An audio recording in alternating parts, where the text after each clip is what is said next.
नमस्कार दोस्तों, मैं वर्षा आप सभी का सुनो कहानी चैनल में स्वागत करती हूँ। आज मैं आपको आंवला नवमी की कथा, पूजन की विधि और पूजन में प्रयोग होने वाली सामग्री के बारे में बताने जा रही हूँ। सर्वप्रथम मंगलाचरण करेंगे।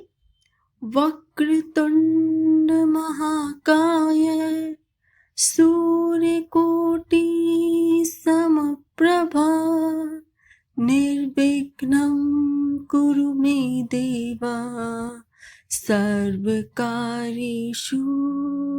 सर्वदा।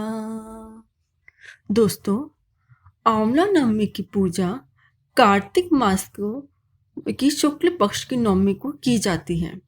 इसको करने से व्रत, पूजन, तर्पण आदि का फल अक्षय हो जाता है। इसे अक्षय नवमी भी कहा जाता है। घर में खुशहाली और समृद्धि के लिए इस त्योहार को मनाया जाता है। अब आंवला नवमी के पूजन की सामग्री: शुद्ध जल से भरा लोटा, दूध, जल, कच्चा सूत, मूली, रोली, चावल, दूध, गुड़, पताशा, हरा आंवला, धूप, दीपक, माचिस, पूजा में चढ़ाने के लिए रुपए, दक्षिणा के लिए साड़ी और ब्लाउज का पीस आदि। अब आंवला नवमी की पूजन विधि: सुबह के समय पूर्व दिशा में मुंह करके आंवले के वृक्ष की पूजा की जाती है।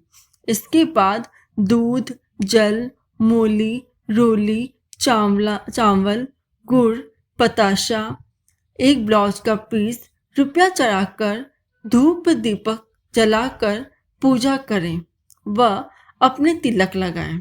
इसके बाद आंवले के वृक्ष को कच्चे सूत से या मूली से चारों तरफ लपेटते हुए 108 बार परिक्रमा करें।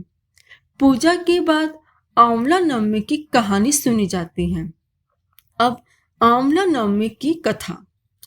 एक राजा था।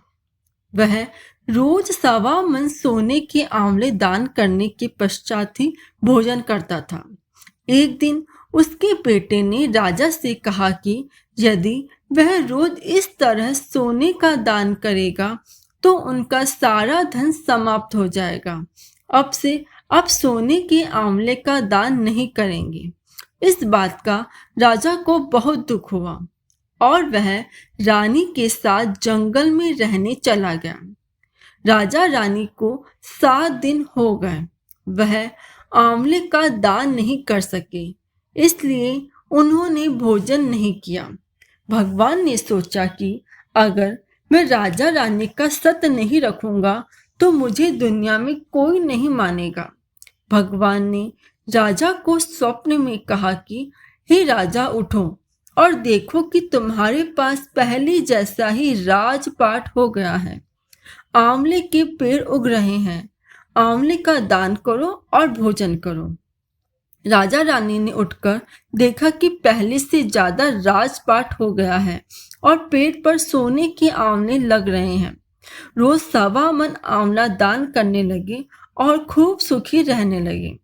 राजा रानी के चले जाने के बाद उनका बेटा बहू बहुत दुखी हो गए थे। आसपास के लोग कहने लगे कि जंगल में एक आंवलिया राजा रहते हैं, आप लोग वहां चले जाओ, वही आपका दुख दूर करेंगे।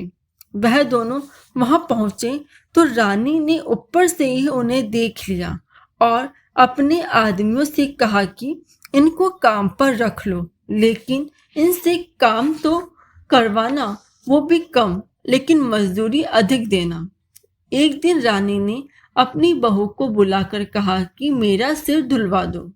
बहू सिर धुलाने लगी तो बहू की आंख से आंसू रानी की पीठ पर गिर गया। रानी ने पूछा, तुम क्यों रो रही हो? जो बात है मुझे बताओ। बहू ने कहा कि मेरी सास की पीठ पर भी ऐसा ही मस्सा था। वह भी 1.25 मन आंवला रोज दान में देती थी। हमने उनको आंवला दान नहीं करने दिया और घर से निकाल दिया। तब रानी ने कहा कि हम ही तुम्हारे सास और ससुर हैं। तुम लोगों ने तो हमें घर से निकाल दिया था, लेकिन भगवान ने हमारा सत रखा। हे भगवान, जैसा राजा रानी का सत रखा वैसा सबका रखना। कहानी कहते को सुनते को सारे परिवार का सत रखना। बोलिए आंवला नवमी की जय। आप मेरी कहानी को लाइक और शेयर जरूर करें और इसी प्रकार की आध्यात्मिक कहानी सुनने के लिए मेरे चैनल को सब्सक्राइब करें। धन्यवाद।